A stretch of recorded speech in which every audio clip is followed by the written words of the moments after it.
ਵਾਹਿਗੁਰੂ ਜੀ ਕਾ ਖਾਲਸਾ ਵਾਹਿਗੁਰੂ ਜੀ ਕੀ ਫਤਿਹ। ਨਾ ਕਾਹੂ ਸੇ ਦੋਸਤੀ ਨਾ ਕਾਹੂ ਸੇ ਵੈਰ। ਅੱਜ ਅਸੀਂ ਡਿਸਕਸ ਕਰਾਂਗੇ ਸ਼੍ਰੀ ਗੁਰੂ ਰਾਮਦਾਸ ਸਰਾਂ ਬਾਰੇ, ਜੋ ਕਿ ਅੱਜ ਕੱਲ੍ਹ ਕਾਫੀ ਚਰਚਾ ਦਾ ਵਿਸ਼ਾ ਹੈ, ਖਬਰਾਂ ਵਿੱਚ ਹੈ। ਉਸ ਤੋਂ ਪਹਿਲਾਂ ਮੈਂ ਇੱਕ ਗੱਲ ਡਿਸਕਸ ਕਰਨੀ ਚਾਹਾਂਗਾ ਕਿ ਇੱਕ ਦੋ ਦਿਨ ਪਹਿਲਾਂ ਜਦੋਂ ਪੁਰਾਤੱਤਵ ਵਿਭਾਗ ਵਾਲਿਆਂ ਨੇ ਸ਼੍ਰੀ ਹਰਿਮੰਦਰ ਸਾਹਿਬ ਦੇ ਨੇੜੇ ਨਿਕਲੇ ਇਹ ਕੁਝ ਪੁਰਾਣੀ ਇਮਾਰਤ ਬਾਰੇ ਜਾਂ ਬੇਸਮੈਂਟ ਬਾਰੇ ਆਪਣੀ ਰਿਪੋਰਟ ਦਿੱਤੀ, ਤਾਂ ਉਹਨਾਂ ਨੇ ਇਹ ਲਿਖਿਆ ਕਿ ਇਹ ਜੋ ਬੇਸਮੈਂਟ ਹੈ, ਸਟਰਕਚਰ ਹੈ, ਇਹ ਵਿਰਾਸਤੀ ਹੈ। ਔਰ ਉਸ ਦੇ ਸੰਬੰਧ ਦੇ ਵਿੱਚ ਸ਼੍ਰੋਮਣੀ ਕਮੇਟੀ ਦੀ ਪ੍ਰਧਾਨ ਬੀਬੀ ਜਗੀਰ ਕੌਰ ਜੀ ਦਾ ਇਹ ਬਿਆਨ ਆਇਆ ਕਿ ਇਹ ਜੋ ਸਟਰਕਚਰ ਹੈ ਇਤਿਹਾਸਕ ਨਹੀਂ, ਵਿਰਾਸਤੀ ਹੈ। ਮੈਂ ਸ਼੍ਰੀ ਗੁਰੂ ਰਾਮਦਾਸ ਜੀ ਸਰਾਂ ਤੋਂ ਪਹਿਲੋਂ ਇਹ ਡਿਸਕਸ ਕਰਨਾ ਚਾਹਾਂਗਾ, ਥੋੜ੍ਹਾ ਜਿਹਾ ਮੈਂ ਆਪਣੀ ਤੁਸ਼ਬੁੱਧੀ ਦੇ ਅਨੁਸਾਰ ਇਹ ਚਾਨਣਾ ਪਾਵਾਂਗਾ ਕਿ ਇਤਿਹਾਸ ਕੀ ਹੁੰਦਾ ਹੈ ਅਤੇ ਵਿਰਾਸਤ ਕੀ ਹੁੰਦੀ ਹੈ। ਇਤਿਹਾਸ ਹਰ ਸਮਾਜ ਦਾ ਹੁੰਦਾ ਹੈ ਅਤੇ ਹਰ ਸਮੇਂ ਹੀ ਇਤਿਹਾਸ ਜਿਹੜਾ ਵਾ ਉਹ ਸਿਰਜਿਆ ਜਾਂਦਾ ਹੈ। ਕਹਿਣ ਤੋਂ ਭਾਵ ਇਹ ਕਿ ਜਿਹੜੇ ਸਾਡੇ ਪੁਰਖੇ ਸਨ ਉਹਨਾਂ ਨੇ ਇਤਿਹਾਸ ਸਿਰਜਿਆ, ਅਤੇ ਜਦੋਂ ਅਸੀਂ ਹੁਣ ਇੱਕ ਸਮੇਂ ਅਤੇ ਸਪੇਸ ਦੇ ਵਿੱਚ ਹਾਂ ਤਾਂ ਅਸੀਂ ਵੀ ਇਤਿਹਾਸ ਸਿਰਜ ਰਹੇ ਹਾਂ। ਉਹਨਾਂ ਨੇ ਇਤਿਹਾਸ ਸਿਰਜੇ ਬੁੰਗੇ ਬਣਾ ਕੇ, ਉਹਨਾਂ ਨੇ ਇਤਿਹਾਸ ਸਿਰਜੇ ਸਰਾਵਾਂ ਬਣਾ ਕੇ, ਉਹਨਾਂ ਨੇ ਇਤਿਹਾਸ ਸਿਰਜੇ ਲੜਾਈਆਂ ਕਰਕੇ, ਉਹਨਾਂ ਨੇ ਇਤਿਹਾਸ ਸਿਰਜੇ ਗ੍ਰੰਥ ਲਿਖ ਕੇ, ਅਤੇ ਅਸੀਂ ਇਤਿਹਾਸ ਸਿਰਜ ਰਹੇ ਹਾਂ ਬੁੰਗਿਆਂ ਨੂੰ ਢਾਹ ਕੇ। ਅਸੀਂ ਇਤਿਹਾਸ ਸਿਰਜ ਰਹੇ ਹਾਂ ਸਰਾਵਾਂ ਨੂੰ ਢਾਹ ਕੇ। ਅਸੀਂ ਇਤਿਹਾਸ ਸਿਰਜ ਰਹੇ ਹਾਂ ਆਪਣਾ ਜਿਹੜਾ ਕਲਚਰਲ ਹੈਰੀਟੇਜ ਹੈ, ਵਿਰਾਸਤ ਹੈ, ਉਹਨੂੰ ਖਤਮ ਕਰਕੇ। ਖੈਰ, ਇਤਿਹਾਸ ਜੋ ਹੁੰਦਾ ਹੈ ਉਹ ਇੱਕ ਪਾਸਟ ਦਾ ਲੇਖਾ ਜੋਖਾ ਹੁੰਦਾ ਹੈ ਕਿ ਪਾਸਟ ਦੇ ਵਿੱਚ ਕੀ ਹੋਇਆ, ਜੋ ਘਟਨਾਵਾਂ ਹੋਈਆਂ ਉਹਨਾਂ ਦਾ ਲੇਖਾ ਜੋਖਾ ਇੱਕ ਸਰਲ ਅਤੇ ਸਪਸ਼ਟ ਸ਼ਬਦਾਂ ਦੇ ਵਿੱਚ ਉਸ ਨੂੰ ਅਸੀਂ ਇਤਿਹਾਸ ਕਹਿ ਦਿੰਦੇ ਹਾਂ। ਪਰ ਇਤਿਹਾਸ ਇਸ ਤੋਂ ਵੀ ਅੱਗੇ ਗੱਲ ਹੈ। ਜਿਹੜੇ ਵੱਡੇ ਇਤਿਹਾਸਕਾਰ ਜਾਂ ਸਕਾਲਰ ਜਾਂ ਫਿਲਾਸਫਰ ਹੋਏ ਨੇ, ਉਹਨਾਂ ਨੇ ਦੱਸਿਆ ਕਿ ਇਤਿਹਾਸ ਕੇਵਲ ਪੁਰਾਣੀਆਂ ਘਟਨਾਵਾਂ ਦਾ ਲੇਖਾ ਜੋਖਾ ਹੀ ਨਹੀਂ, ਸਗੋਂ ਇਹਦੇ ਵਿੱਚੋਂ ਅਸੀਂ ਅੱਜ ਸਾਨੂੰ ਕੀ ਹੋਣਾ ਚਾਹੀਦਾ ਹੈ ਉਹ ਵੀ ਸੇਧ ਲੈਂਦੇ ਹਾਂ। ਅਤੇ ਇਤਿਹਾਸ ਪੜ੍ਹਨਾ ਜ਼ਰੂਰੀ ਹੈ ਤਾਂ ਕਿ ਅਸੀਂ ਆਪਣੇ ਅੱਜ ਨੂੰ ਸਵਾਰ ਸਕੀਏ, ਅਸੀਂ ਆਪਣੇ ਕੱਲ੍ਹ ਨੂੰ ਸਵਾਰ ਸਕੀਏ। ਸੋ ਜਿਹੜਾ ਇਤਿਹਾਸ ਹੈ ਉਹ ਵਾਏ ਅਤੇ ਹਾਊ ਦੇ ਉੱਤੇ ਬੇਸਡ ਹੈ। ਕਿਉਂ ਅਤੇ ਕਿਵੇਂ ਹੋਇਆ। ਜਦੋਂ ਅਸੀਂ ਕਿਸੇ ਇਤਿਹਾਸਕ ਘਟਨਾ ਦੇ ਕਿਉਂ ਦੇ ਵਿੱਚ ਜਾਵਾਂਗੇ ਤਾਂ ਸਾਨੂੰ ਬਹੁਤ ਹੀ ਹੈਰਾਨੀਜਨਕ ਜਿਹੜੇ ਨਤੀਜੇ ਨੇ, ਹੈਰਾਨੀਜਨਕ ਜਿਹੜੇ ਸਾਨੂੰ ਸਬਕ ਨੇ, ਵਿਜ਼ਡਮ ਆ, ਉਹ ਸਾਡੇ ਕੋਲ ਆਏਗੀ। ਸੋ ਜਿਹੜਾ ਇਤਿਹਾਸ ਹੈ ਹਰ ਸਮਾਜ ਦਾ ਇੱਕ ਅਨਿੱਖੜਵਾਂ ਅੰਗ ਹੈ। ਉਹ ਇਤਿਹਾਸ ਰਿਲੀਜੀਅਸ ਵੀ ਹੋ ਸਕਦਾ ਹੈ, ਉਹ ਇਤਿਹਾਸ ਲੜਾਈਆਂ ਦਾ ਵੀ ਹੋ ਸਕਦਾ ਹੈ, ਉਹ ਇਤਿਹਾਸ ਪੋਲੀਟੀਕਲ ਵੀ ਹੋ ਸਕਦਾ ਹੈ, ਉਹ ਕਿਸੇ ਦਾ ਵੀ ਇਤਿਹਾਸ ਹੋ ਸਕਦਾ ਹੈ। ਸੋ ਦੂਸਰੀ ਗੱਲ ਹੈ ਵਿਰਾਸਤ ਦੀ। ਦੋਸਤੋ, ਜਿੱਥੇ ਇਤਿਹਾਸ ਹੋਏਗਾ ਉੱਥੇ ਵਿਰਾਸਤ ਹੋਏਗੀ। ਜਿਹੜੀ ਵਿਰਾਸਤ ਹੈ ਉਹ ਸਾਨੂੰ ਇਨਹੈਰੀਟਡ ਮਿਲਦੀ ਹੈ, ਭਾਵ ਕਿ ਜੋ ਮੇਰੇ ਫਾਦਰ ਕੋਲ ਸੀ ਉਹ ਮੈਨੂੰ ਮਿਲਿਆ, ਉਹ ਮੇਰੀ ਵਿਰਾਸਤ ਹੋ ਗਈ। ਫੋਰ ਐਗਜ਼ਾਮਪਲ, ਜ਼ਮੀਨਾਂ ਪੰਜਾਬ ਦੇ ਵਿੱਚ ਸਾਡਿਆਂ ਦਾਦਿਆਂ ਪੁਰਖਿਆਂ ਨੇ, ਫਾਰ ਐਗਜ਼ਾਮਪਲ ਮੇਰੇ ਗ੍ਰੇਟ ਗ੍ਰੈਂਡਫਾਦਰ ਨੇ ਜੋ ਜ਼ਮੀਨ ਲਈ ਹੋਏਗੀ ਉਹ ਅੱਜ ਮੇਰੇ ਕੋਲ ਆਈ, ਉਹ ਮੇਰੀ ਵਿਰਾਸਤ ਹੈ। ਉਹ ਇੱਕ ਵਿਰਾਸਤ ਹੀ ਨਹੀਂ, ਉਹ ਮੇਰਾ ਇੱਕ ਕਿਸਮ ਦਾ ਪੂਰਾ ਇਤਿਹਾਸ ਹੈ। ਸੋ ਜਿੱਥੇ ਵਿਰਾਸਤ ਹੋਏਗੀ ਉੱਥੇ ਇਤਿਹਾਸ ਹੋਏਗਾ, ਜਿੱਥੇ ਇਤਿਹਾਸ ਹੋਏਗਾ ਉੱਥੇ ਵਿਰਾਸਤ ਹੋਏਗੀ। ਫਾਰ ਐਗਜ਼ਾਮਪਲ, ਗੁਰੂ ਗੋਬਿੰਦ ਸਿੰਘ ਸਾਹਿਬ ਅਨੰਦਪੁਰ ਸਾਹਿਬ ਠਹਿਰੇ, ਇਹ ਇਤਿਹਾਸ ਹੈ। ਗੁਰੂ ਗੋਬਿੰਦ ਸਿੰਘ ਸਾਹਿਬ ਅਨੰਦਪੁਰ ਸਾਹਿਬ ਠਹਿਰੇ, ਉੱਥੇ ਉਹਨਾਂ ਨੂੰ ਮੁਗਲ ਫੌਜਾਂ ਨੇ ਘੇਰਾ ਪਾਇਆ, ਗੋਬਿੰਦਗੜ੍ਹ ਫੋਰਟ ਦੇ ਆਲੇ ਦੁਆਲੇ ਮੁਗਲ ਫੌਜੀ ਆ ਗਏ, ਇਹ ਇਤਿਹਾਸ ਹੈ। ਗੋਬਿੰਦਗੜ੍ਹ ਫੋਰਟ ਜੋ ਹੈ ਉਹ ਸਾਡੀ ਵਿਰਾਸਤ ਹੈ। ਜੇ ਸਾਡੇ ਕੋਲ ਵਿਰਾਸਤ ਨਹੀਂ ਹੋਏਗੀ ਤੇ ਦੁਨੀਆ ਭਰ 'ਚ ਅਸੀਂ ਕਿਸੇ ਨੂੰ ਵੀ ਇਹ ਪ੍ਰੂਵ ਨਹੀਂ ਕਰ ਪਾਵਾਂਗੇ ਕਿ ਗੁਰੂ ਗੋਬਿੰਦ ਸਿੰਘ ਜੀ ਮਹਾਰਾਜ ਅਨੰਦਪੁਰ ਸਾਹਿਬ ਠਹਿਰੇ ਸਨ। ਜੇ ਸਾਡੇ ਕੋਲ ਵਿਰਾਸਤ ਹੋਏਗੀ ਤਾਂ ਜਿਹੜੀਆਂ ਆਉਣ ਵਾਲੀਆਂ ਜਨਰੇਸ਼ਨਸ ਹੁੰਦੀਆਂ ਨੇ ਉਹ ਸਟੱਡੀ ਕਰਦੀਆਂ ਨੇ, ਲੋਕਾਂ ਨੂੰ ਦਿਖਾਉਂਦੀਆਂ ਨੇ ਕਿ ਆਹ ਦੇਖੋ ਸਾਡੇ ਕੋਲ ਸਾਡੀ ਆਹ ਵਿਰਾਸਤ ਹੈ। ਸੋ ਜਿਹੜਾ ਹੈਰੀਟੇਜ ਹੁੰਦਾ ਹੈ ਉਹ ਇਤਿਹਾਸ ਤੋਂ ਬਿਲਕੁਲ ਉਸ ਦਾ ਹੀ ਇੱਕ ਸਰੂਪ ਹੁੰਦਾ ਹੈ। ਇਸ ਨੂੰ ਅਸੀਂ ਕਹਿ ਸਕਦੇ ਹਾਂ ਕਿ ਇੱਕ ਸਿੱਕੇ ਦੇ ਦੋ ਪਹਿਲੂ। ਸੋ ਇਤਿਹਾਸ ਵਿਰਾਸਤ ਤੋਂ ਬਗੈਰ ਅਧੂਰਾ ਹੈ ਔਰ ਵਿਰਾਸਤ ਇਤਿਹਾਸ ਤੋਂ ਬਗੈਰ ਅਧੂਰੀ ਹੈ। ਹੁਣ ਵਿਰਾਸਤ ਜੋ ਹੈ ਉਹ ਦੋ ਤਰ੍ਹਾਂ ਦੀ ਮੇਨ ਮੰਨੀ ਗਈ ਹੈ। ਇੱਕ ਵਿਰਾਸਤ ਹੈ ਟੈਂਜੀਬਲ ਵਿਰਾਸਤ। ਉਹ ਵਿਰਾਸਤ ਜਿਹਨੂੰ ਤੁਸੀਂ ਟੱਚ ਕਰ ਸਕਦੇ ਹੋ, ਜਿਹਨੂੰ ਤੁਸੀਂ ਦੇਖ ਸਕਦੇ ਹੋ, ਉਹ ਇੱਕ ਉਹ ਵਿਰਾਸਤ ਹੁੰਦੀ ਹੈ। ਦੂਸਰੀ ਵਿਰਾਸਤ ਹੁੰਦੀ ਹੈ ਜਿਹਨੂੰ ਤੁਸੀਂ ਟੱਚ ਨਹੀਂ ਕਰ ਸਕਦੇ। ਜਿਹਨੂੰ ਤੁਸੀਂ ਟੱਚ ਕਰ ਸਕਦੇ ਹੋ ਉਹਦੇ ਵਿੱਚ ਆ ਜਾਂਦਾ ਹੈ ਸਾਡੀਆਂ ਇਮਾਰਤਾਂ, ਉਹਦੇ ਵਿੱਚ ਸਾਡਾ ਕੁਝ ਮੈਟਲ ਦਾ ਬਣਿਆ ਹੋਇਆ, ਉਹਦੇ ਵਿੱਚ ਜੋ ਵੀ ਮੈਟਰ ਹੈ, ਜੋ ਪਦਾਰਥ ਹੈ ਜਿਹਨੂੰ ਅਸੀਂ ਟੱਚ ਕਰ ਸਕੀਏ, ਉਹ ਸਾਡੀ ਜਿਹੜੀ ਹੈ ਉਹ ਟੈਂਜੀਬਲ ਵਿਰਾਸਤ ਦਾ ਹਿੱਸਾ ਹੈ। ਜਿਵੇਂ ਜਿਵੇਂ ਕਿ ਸਾਡੀ ਬੂੰਗਾ ਰਾਮਗੜੀਆ, ਜਿਹਨੂੰ ਅਸੀਂ ਦੇਖ ਸਕਦੇ ਹਾਂ, ਟੱਚ ਕਰ ਸਕਦੇ ਹਾਂ, ਉਹ ਸਾਡੀ ਹੈ ਟੈਂਜੀਬਲ ਹੈਰੀਟੇਜ। ਹੁਣ ਇੰਟੈਂਜੀਬਲ ਹੈਰੀਟੇਜ ਕੀ ਹੁੰਦਾ ਹੈ? ਇੰਟੈਂਜੀਬਲ ਹੈਰੀਟੇਜ ਇੱਕ ਬਹੁਤ ਹੀ ਵਿਸ਼ਾਲ ਇੱਕ ਸਬਜੈਕਟ ਹੈ, ਪਰ ਇਸ ਨੂੰ ਸਰਲ ਸਮਝਣਾ ਹੋਵੇ, ਸਾਡੇ ਡਾਂਸ, ਸਾਡੀ ਸਿੰਗਿੰਗ, ਸਾਡੇ ਰਾਗ, ਜਿਹਨੂੰ ਅਸੀਂ ਟੱਚ ਨਹੀਂ ਕਰ ਸਕਦੇ, ਉਹ ਸਾਡਾ ਇਨਟੈਂਜੀਬਲ ਸੂਖਮ ਹੈਰੀਟੇਜ ਹੁੰਦਾ ਹੈ। ਕਿਉਂਕਿ ਮਨੁੱਖ ਕੇਵਲ ਹੱਡ ਮਾਸ ਦਾ ਪੁਤਲਾ ਨਹੀਂ, ਇਹਦੇ ਵਿੱਚ ਬਹੁਤ ਕੁਝ ਹੈ। ਇਹ ਐਸਥੈਟਿਕਿਜ਼ਮ, ਇਸ ਦਾ ਸੁਹਜ, ਉਹ ਇੱਕ ਬਹੁਤ ਹੀ ਇੱਕ ਖਾਸ ਕਿਸਮ ਹੈ ਮਨੁੱਖ ਦੀ, ਜੋ ਇਸ ਨੂੰ ਦੂਸਰੇ ਪ੍ਰਾਣੀਆਂ ਤੋਂ ਅਲੱਗ ਕਰਦੀ ਹੈ। ਸੋ ਵਿਰਾਸਤ ਜੋ ਹੈ ਉਹ ਦੋ ਤਰ੍ਹਾਂ ਦੀ ਹੈ, ਇੱਕ ਟੈਂਜੀਬਲ ਤੇ ਇੱਕ ਇਨਟੈਂਜੀਬਲ। ਹੁਣ ਅਸੀਂ ਆਉਂਦੇ ਹਾਂ ਗੁਰੂ ਰਾਮਦਾਸ ਸਰਾਂ ਬਾਰੇ। ਉਸ ਤੋਂ ਪਹਿਲਾਂ ਕਿ ਦੋਸਤੋ ਮੈਂ ਗੁਰੂ ਰਾਮਦਾਸ ਸਰਾਂ ਬਾਰੇ ਡਿਸਕਸ ਕਰਾਂ, ਮੈਂ ਤੁਹਾਨੂੰ ਇੱਕ ਸ਼ਹਿਰ ਦੀ ਛੋਟੀ ਜਿਹੀ ਕਹਾਣੀ ਸੁਣਾਵਾਂਗਾ।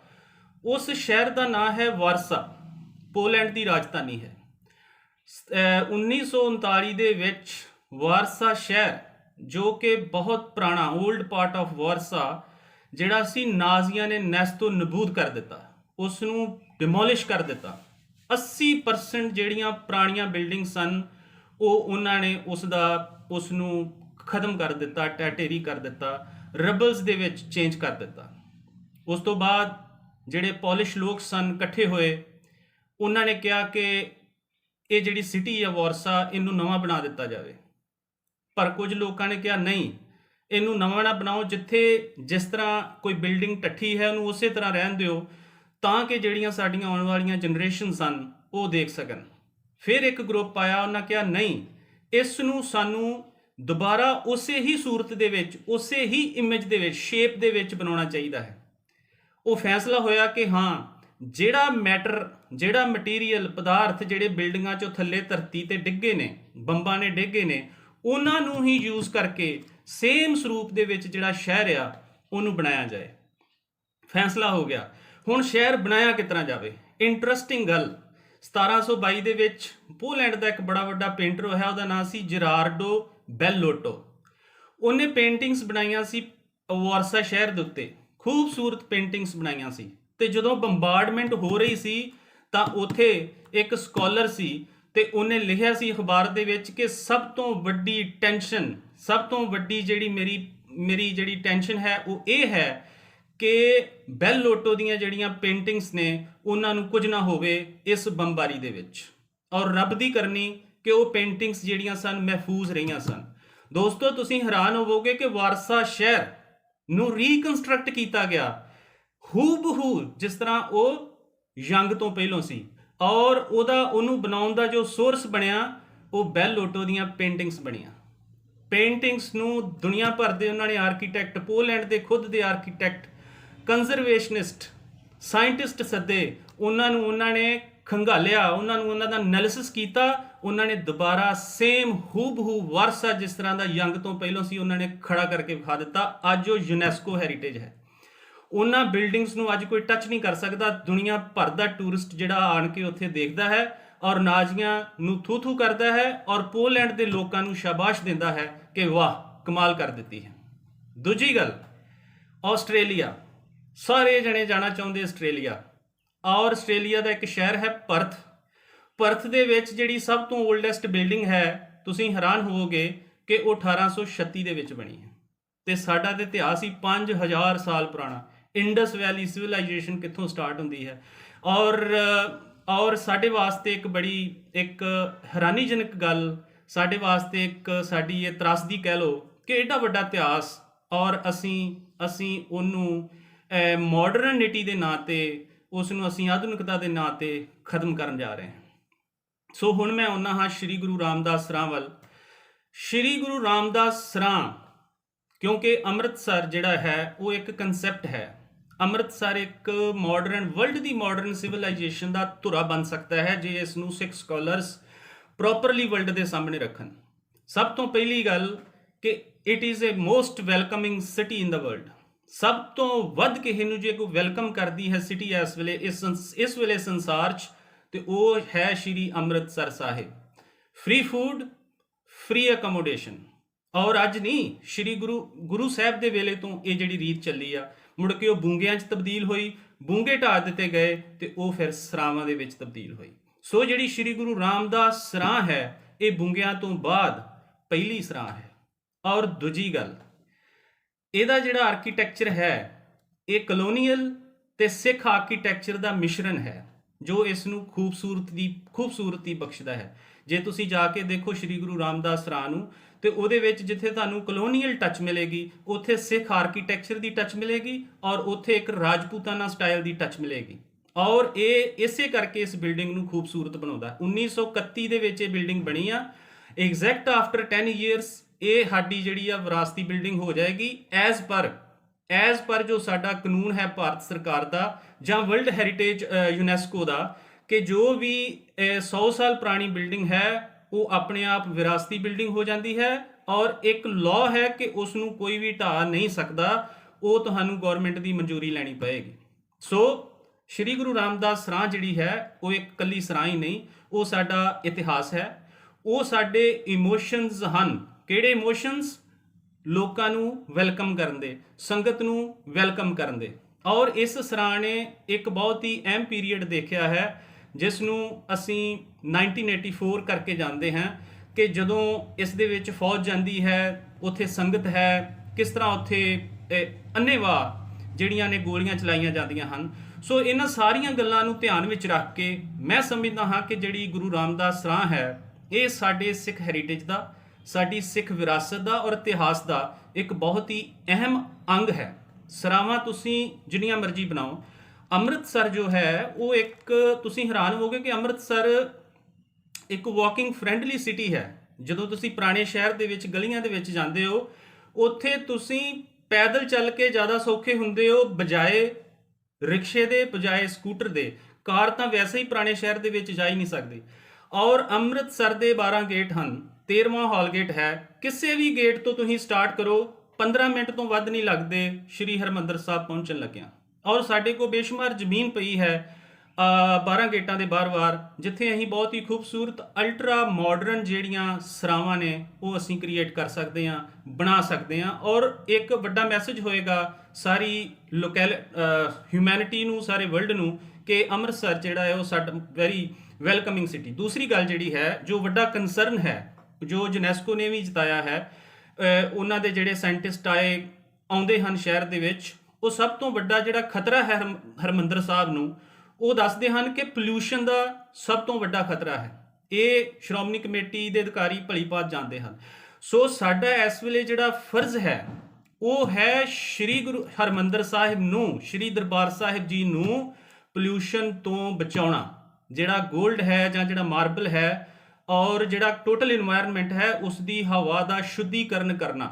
ਜਿੰਨੀਆਂ ਅਸੀਂ ਸਰਾਵਾਂ ਹਰਿਮੰਦਰ ਸਾਹਿਬ ਦੇ ਨੇੜੇ ਬਣਾਵਾਂਗੇ ਉਹ ਓਨਾ ਹੀ ਪੋਲਿਊਸ਼ਨ ਨੂੰ ਵਧਾਉਣ ਦੇ ਵਿੱਚ ਜਿਹੜਾ ਹੈ ਉਹ ਆਪਣਾ ਯੋਗਦਾਨ ਪਾਉਣਗੀਆਂ। ਸੋ ਸਾਡਾ ਇਸ ਵੇਲੇ ਫਰਜ਼ ਬਣਦਾ ਹੈ ਕਿ ਪੁਰਾਣੇ ਸ਼ਹਿਰ ਨੂੰ ਪੋਲਿਊਸ਼ਨ ਫ੍ਰੀ ਕਰਨਾ, ਪੁਰਾਣੇ ਸ਼ਹਿਰ ਨੂੰ ਜਿਹੜੇ ਵਹੀਕਲਸ ਨੇ, ਡੀਜ਼ਲ ਵਹੀਕਲਸ, ਪੈਟਰੋਲ ਵਹੀਕਲਸ, ਉਹਨਾਂ ਤੋਂ ਮੁਕਤ ਕਰਨਾ। ਸੋ ਅੱਜ ਜੋ ਫੈਸਲਾ ਲੈਣਾ ਚਾਹੀਦਾ ਹੈ ਸ਼੍ਰੋਮਣੀ ਗੁਰਦੁਆਰਾ ਪ੍ਰਬੰਧਕ ਕਮੇਟੀ ਨੂੰ, ਅੱਜ ਅਸੀਂ 21ਵੀਂ ਸਦੀ ਦੇ ਵਿੱਚ ਹਾਂ। ਸਭ ਤੋਂ ਵੱਡਾ ਖਤਰਾ ਧਰਤੀ ਨੂੰ ਇਨਵਾਇਰਨਮੈਂਟ ਦਾ ਹੈ। ਔਰ ਅੱਜ ਅਸੀਂ ਬੜਾ ਵੱਡਾ ਮੈਸੇਜ ਦੁਨੀਆ ਨੂੰ ਦੇਖ ਸਕਦੇ ਹਾਂ ਜੇ ਅਸੀਂ ਸਸਟੇਨੇਬਲ ਡਿਵੈਲਪਮੈਂਟ ਕਰੀਏ ਅੰਮ੍ਰਿਤਸਰ ਦੀ। ਤੇ ਸਸਟੇਨੇਬਲ ਡਿਵੈਲਪਮੈਂਟ ਇਹ ਹੈ ਕਿ ਅਸੀਂ ਪੁਰਾਣੇ ਸ਼ਹਿਰ ਨੂੰ ਵੱਧ ਤੋਂ ਵੱਧ ਪੋਲਿਊਸ਼ਨ ਫ੍ਰੀ ਕਰੀਏ, ਵੱਧ ਤੋਂ ਵੱਧ ਵਹੀਕਲ ਫ੍ਰੀ ਕਰੀਏ। ਤੇ ਇਹ ਤਾਂ ਹੀ ਅਸੀਂ ਕਰ ਪਾਵਾਂਗੇ ਜੇ ਅਸੀਂ ਖੁਦ ਕੁਝ ਚੰਗੇ ਸਟੈਪਸ ਲਾਂਗੇ, ਚੰਗੇ ਫੈਸਲੇ ਲਾਂਗੇ। ਸੋ ਸ਼੍ਰੀ ਗੁਰੂ ਰਾਮਦਾਸ ਸਰਾਂ ਨੂੰ ਨਾ ਢਾਉਣਾ ਇੱਕ ਵੱਡਾ ਫੈਸਲਾ ਹੋਏਗਾ। ਜਿੱਥੇ ਪੋਲਿਊਸ਼ਨ ਘੱਟ ਕਰੇਗਾ ਉੱਥੇ ਨਾਲ ਦੀ ਨਾਲ ਅਸੀਂ ਜਿਹੜੀ ਸਾਡੀ ਇਤਿਹਾਸ ਤੇ ਜਿਹੜਾ ਸਾਡੀ ਵਿਰਾਸਤ ਹੈ ਉਸ ਨੂੰ ਅਸੀਂ ਸੰਭਾਲ ਪਾਵਾਂਗੇ। ਜਿਹੜੀ ਵਿਰਾਸਤ ਹੁੰਦੀ ਹੈ ਉਹ ਇੱਕ ਅਹਿਮ ਚੈਪਟਰ ਹੁੰਦੀ ਹੈ, ਉਹ ਇੱਕ ਮਨੁੱਖ ਨੂੰ ਆਸਰਾ ਦਿੰਦੀ ਹੈ, ਮਨੁੱਖ ਦੀ ਉਹ ਭਾਵੁਕ ਜਿਹੜੀ ਉਸ ਦੀ ਨੀਡ ਹੈ ਉਸ ਨੂੰ ਪੂਰਾ ਕਰਦੀ ਹੈ। ਮੈਂ ਇੱਕ ਇੱਥੇ ਗੱਲ ਕਰਾਂਗਾ ਕਿ ਪੁਰਾਣੇ ਜ਼ਮਾਨੇ 'ਚ ਔਰਤਾਂ ਫੁਲਕਾਰੀ ਕੱਢਦੀਆਂ ਸਨ। ਫੁਲਕਾਰੀ ਕਿਹਦੇ ਲਈ ਕੱਢੀ ਜਾਂਦੀ ਸੀ? ਇੱਕ ਔਰਤ ਆਪਣੀ ਧੀ ਦੇ ਲਈ ਫੁਲਕਾਰੀ ਕੱਢਦੀ ਸੀ, ਔਰ ਉਸ ਫੁਲਕਾਰੀ ਨੂੰ ਕੱਢਦਿਆਂ ਕਈ ਸਾਲ ਲੱਗ ਜਾਂਦੇ ਸਨ, ਤੇ ਉਹ ਫੁਲਕਾਰੀ ਜਿਹੜੀ ਆ ਉਹ ਧੀ ਨੂੰ ਦਾਜ ਦੇ ਵਿੱਚ ਦੇ ਦਿੱਤੀ ਜਾਂਦੀ ਸੀ। ਜਦੋਂ ਉਹ ਧੀ ਦੂਰ ਹੁੰਦੀ ਸੀ, ਕੋਈ ਉਦੋਂ ਕਮਿਊਨੀਕੇਸ਼ਨ ਨਹੀਂ ਹੁੰਦਾ ਸੀ, ਕੋਈ ਹੋਰ ਸੰਚਾਰ ਸਾਧਨ ਨਹੀਂ ਸੀ, ਤਾਂ ਉਹ ਲੜਕੀ ਆਪਣੀ ਫੁਲਕਾਰੀ ਜੋ ਉਹਦੀ ਮਾਂ ਨੇ ਬਣਾਈ ਹੁੰਦੀ ਸੀ ਉਹਨੂੰ ਕੱਢਦੀ ਸੀ, ਉੱਤੇ ਲੈਂਦੀ ਸੀ, ਤੇ ਉਹ ਆਪਣੇ ਮਾਂ ਦੇ ਹੱਥਾਂ ਦੀ ਗਰਮਾਇਸ਼ ਨੂੰ ਫੀਲ ਕਰਦੀ ਸੀ। ਸੋ ਇਹ ਹੁੰਦਾ ਹੈ ਹੈਰੀਟੇਜ ਜੜ੍ਹਾਂ ਹਨ, ਵਿਰਾਸਤ ਜੜ੍ਹਾਂ ਹਨ, ਇਹ ਖਤਮ ਨਹੀਂ ਹੋਣੀਆਂ ਚਾਹੀਦੀਆਂ। ਇੰਨਾ ਕੁਝ ਕਹਿੰਦਾ ਹੋਇਆ ਮੈਂ ਅਖੀਰ ਤੇ ਇਹ ਕਹਾਂਗਾ ਕਿ ਪਿਓ ਦਾਦੇ ਕਾ ਖੋਲ ਡਿੱਠਾ ਖਜ਼ਾਨਾ ਤਾਂ ਮੇਰੇ ਮਨ ਪਿਆ ਨਿਧਾਨਾ। ਪਿਓ ਦਾਦੇ ਕਾ ਖੋਲ ਡਿੱਠਾ ਖਜ਼ਾਨਾ ਮਤਲਬ ਪਿਓ ਦਾਦੇ ਦੀ ਜਿਹੜੀ ਵਿਜ਼ਡਮ ਸੀ ਉਹ ਗੁਰੂ ਨੇ, ਪ੍ਰਮਾਤਮਾ ਨੇ ਖੋਲ ਦਿੱਤੀ, ਤੇ ਮੈਂ ਮਾਨਸਿਕ ਤੌਰ ਤੇ ਰਿਚ ਹੋ ਗਿਆ। ਤੇ ਪਿਓ ਦਾਦੇ ਦਾ ਕਿਹੜਾ ਖਜ਼ਾਨਾ? ਸਾਡੀ ਵਿਰਾਸਤ, ਸਾਡਾ ਇਤਿਹਾਸ, ਸਾਡੀ ਵਿਜ਼ਡਮ ਜਿਹੜੀ ਸ਼੍ਰੀ ਗੁਰੂ ਗ੍ਰੰਥ ਸਾਹਿਬ ਦੇ ਵਿੱਚ ਹੈ। ਵਾਹਿਗੁਰੂ ਜੀ ਕਾ ਖਾਲਸਾ, ਵਾਹਿਗੁਰੂ ਜੀ ਕੀ ਫਤਿਹ।